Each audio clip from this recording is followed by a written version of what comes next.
Alors, on a sur la table une pile de documents assez impressionnante. Des articles de presse, des analyses tactiques, des fiches de données. Oui, c'est assez dense. Et tous racontent l'histoire d'un seul joueur, Ibrahim Baye, 17 ans, et d'un seul match qui a, semble-t-il, tout changé pour l'équipe du Sénégal. C'est ça. On s'est donc posé une question simple. Comment ce gamin a-t-il pu, en une trentaine de minutes, devenir si important ? Oui, et ce qui est frappant dans toutes ces sources, c'est que ce n'est pas juste l'histoire d'un bon match.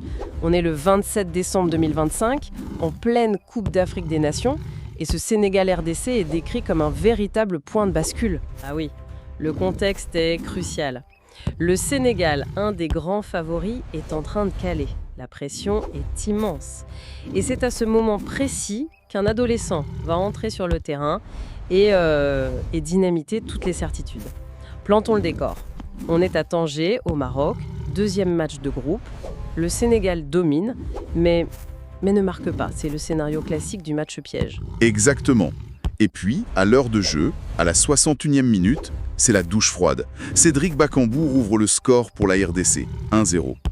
Dans les tribunes et devant les télés, on imagine la tension. Une tension palpable. Et c'est là que Pape Thiaw, le sélectionneur sénégalais, prend une décision qui aurait pu lui coûter très cher. Comment ça ? Son attaque est amorphe. Un joueur comme Ismaïla Sarr est qualifié de fantomatique dans l'un des articles. La logique voudrait qu'il fasse entrer un joueur expérimenté pour calmer le jeu. Lui, il fait tout l'inverse. Ah, d'accord.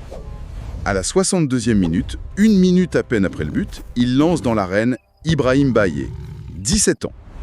C'est un pari énorme. Et apparemment, l'effet est électrique. Les sources parlent d'un changement d'énergie quasi instantané. C'est fou, un seul joueur peut faire ça. On dirait bien. Et 6 minutes plus tard, 6 petites minutes, arrive l'action dont tout le monde va parler. La masterclass, comme la titrent les journaux. Il faut absolument qu'on en parle. Raconte-nous ça. Ah, cette action. Elle résume tout le personnage. Baye reçoit le ballon sur le côté. Et au lieu de temporiser ou de chercher une passe simple, ce que 99% des joueurs auraient fait... Surtout dans ce contexte de pression ? Absolument. Lui, il se lance dans ce que les sources appellent une folle percée. Il prend le ballon, baisse la tête et fonce. Il élimine 1, 2, 3 défenseurs par sa vitesse et ses dribbles. Incroyable. Arrivé dans la surface, il frappe en force. Le gardien congolais fait un arrêt réflexe, mais le ballon rebondit directement dans les pieds de Sadio Mané. Qui n'a plus qu'à marquer. Qui n'a plus qu'à marquer dans le but vide. Égalisation. Voilà. Le stade explose, j'imagine. Ce qui est incroyable, c'est que ce n'est même pas lui qui marque, mais tout le crédit de l'action lui revient. Totalement. Et c'est là que l'analyse de son style devient intéressante. Les mots qui reviennent sont culot, insouciance, percussion. Oui. L'ancien international Mamadou Niang, dans son débriefing, trouve une formule parfaite. Il dit de Mbaye que c'est un phénomène qui a le feu dans les jambes. Le feu dans les jambes, j'aime bien l'expression. Et surtout, il ajoute qu'il a sonné le réveil de l'équipe. Ce n'est pas juste un apport technique, c'est un électrochoc mental pour tout le groupe. Un tel culot à 17 ans, c'est sidérant. Ça donne l'impression qu'il a été préparé pour ce genre de moment toute sa vie. Ça ne sort pas de nulle part, quoi. D'où il vient, ce phénomène ? Alors son parcours est à la hauteur du personnage. Il est né en janvier 2008, à Trappes, en France, une ville réputée pour être un vivier de talents incroyables dans le football. C'est vrai. Son père est sénégalais, sa mère marocaine, ce qui lui donnait le choix entre 3 sélections nationales de très haut niveau, la France, le Maroc et le Sénégal. Et le choix a dû être cornélien. C'est une décision qui peut définir toute une carrière. Absolument, et il l'a prise très tôt. En novembre 2025, juste avant la CAN, il annonce qu'il jouera pour le Sénégal. Une des sources cite son message Instagram, très simple et très fort. Qu'est-ce qu'il dit ? Il parle d'un rêve d'enfant. C'est un choix du cœur qui a eu un impact médiatique énorme et l'a immédiatement rendu extrêmement populaire auprès des supporters sénégalais avant même de jouer.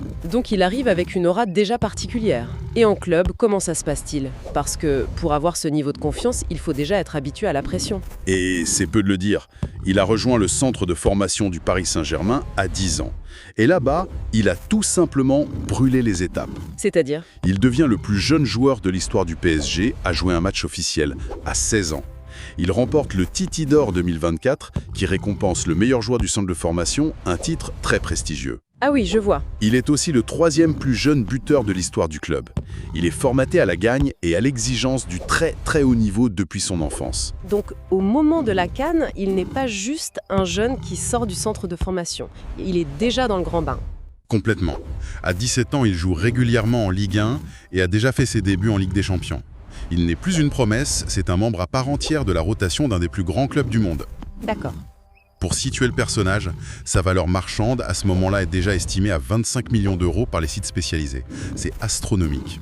J'ai trouvé un détail qui m'a fait sourire dans les fiches techniques. Personne n'est vraiment d'accord sur sa taille. Certaines sources le donnent à 1m75, d'autres à 1m85. Ah oui, c'est vrai. C'est le signe d'un gamin qui est littéralement en train de grandir sous nos yeux. C'est une excellente image. Ça montre à quel point il est encore en plein développement, ce qui rend sa maturité dans le jeu encore plus impressionnante.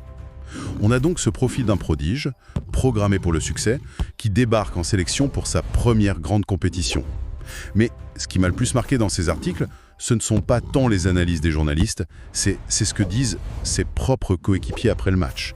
Et pas n'importe lesquels, les patrons, les légendes de l'équipe.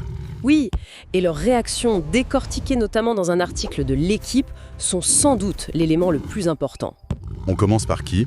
Prenons Kalidou Koulibaly, le capitaine, le roc de la défense, le leader incontesté du vestiaire. Après le match, il dit de Mbappé qu'il était prêt. Prêt. Juste ce mot. Juste ce mot. Et dans la bouche d'un capitaine, ça a un poids énorme. Ça veut dire qu'il n'est plus considéré comme un petit jeune, mais comme un soldat, un égal. Il ajoute que Mbappé a apporté de grandes choses qui manquaient à l'équipe. C'est un adoubement en règle. Et puis il y a Sadio Mané, la star, celui qui marque le but grâce à lui. Sa réaction est capitale. Oui. Il ne dit pas « j'ai marqué ». Il met en avant la détermination et l'audace de Mbappé. C'est plus qu'un simple compliment. Dans tous les articles, les analystes voient ça comme un passage de flambeau symbolique. Exactement. Le leader offensif historique qui valide publiquement son héritier, son potentiel successeur. C'est très fort. La chaîne de validation continue.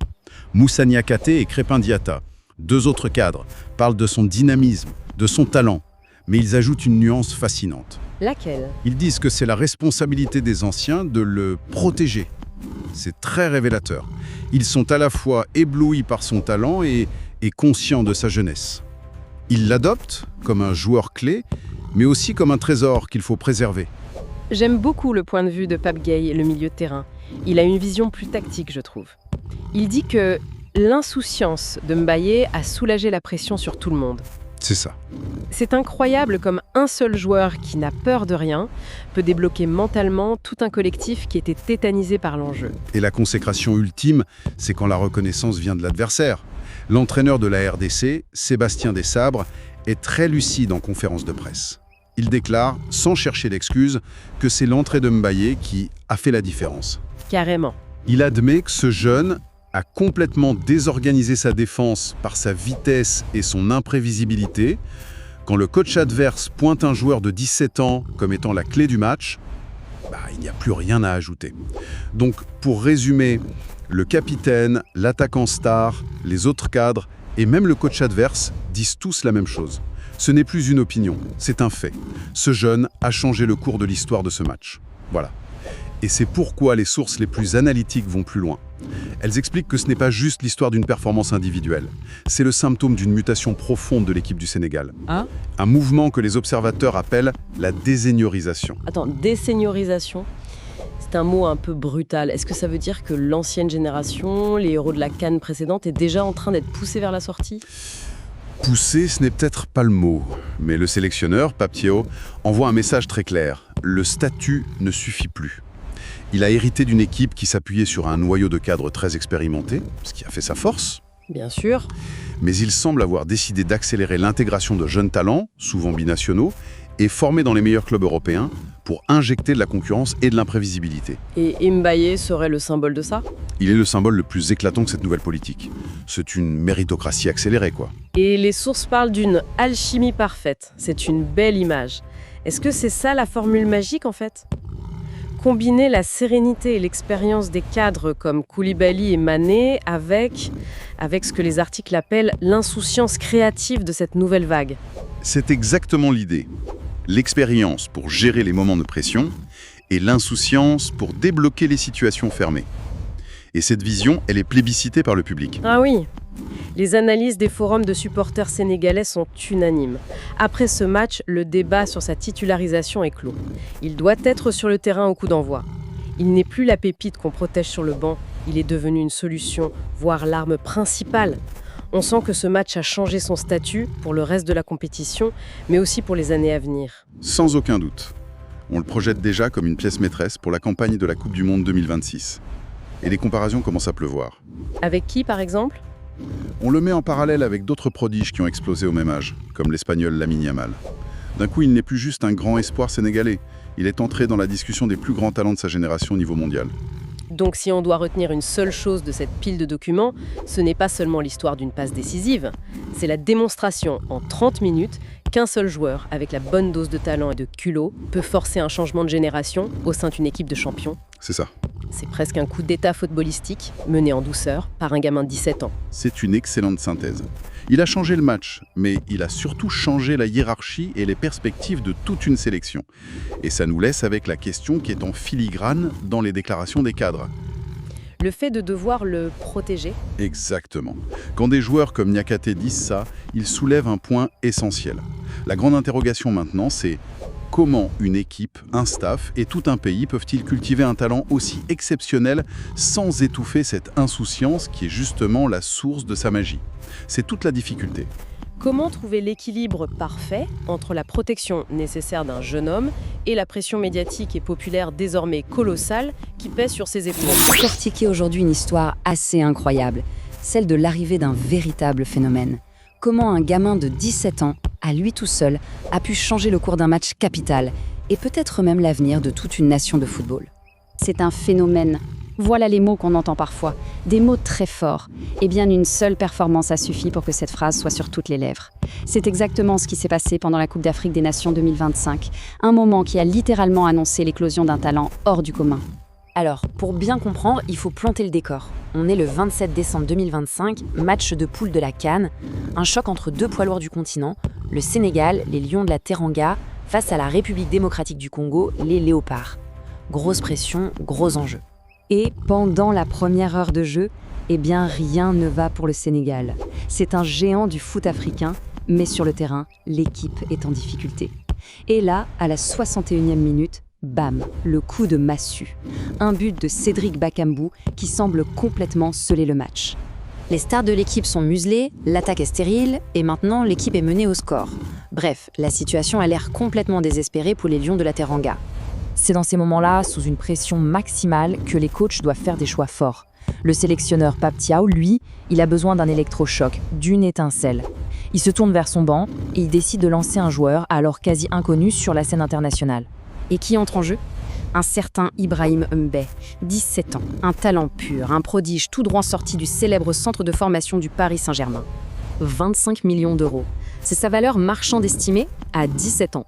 On comprend tout de suite qu'on ne parle pas d'un adolescent comme les autres. Non, on parle de l'un des plus grands espoirs du football mondial.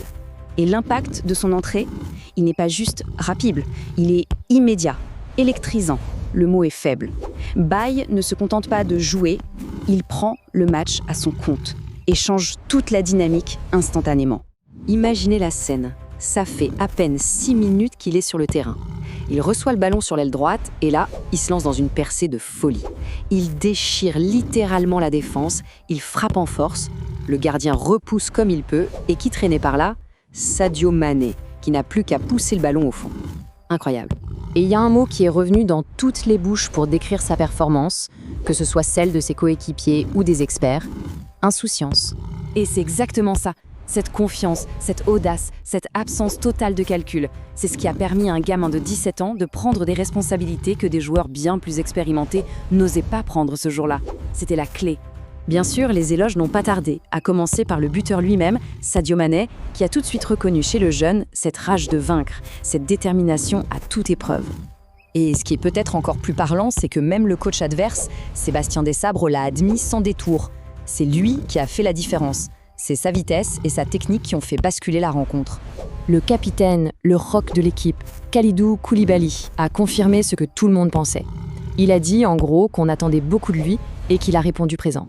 Il a montré qu'il n'est pas juste un joueur pour le futur, mais bien un atout crucial pour le présent. Et ce n'est pas tout, c'est carrément tout le noyau dur de l'équipe, tous les cadres qui sont unanimes. On parle de son dynamisme, de son talent brut, de la façon dont il a libéré l'équipe de la pression. L'évaluation est sans appel. Alors, on pourrait se dire que ce n'est qu'un exploit sur un match, mais en réalité, les implications de cette entrée en jeu vont bien au-delà de ce simple match nul. Parce qu'en posant un pied sur ce terrain, Ibrahim Baillet est devenu officiellement le plus jeune joueur de toute l'histoire du Sénégal à participer à une Coupe d'Afrique des Nations. Il a tout simplement pulvérisé un record qui tenait depuis très longtemps. Et c'est là que ça devient vraiment fascinant. Beaucoup voient son arrivée comme le début d'une nouvelle ère pour les Lions de la Teranga. Peut-être la fin d'une certaine dépendance envers la génération dorée des vétérans et le début d'une nouvelle alchimie, un mélange parfait entre l'expérience et cette jeunesse qui n'a peur de rien. Au final, la masterclass d'un jeune de 17 ans a sauvé un match, c'est un fait. Mais elle a surtout allumé une étincelle et a soulevé une question absolument passionnante qui est maintenant sur toutes les lèvres. Est-on en train d'assister en direct à la naissance de la prochaine génération dorée du football sénégalais ?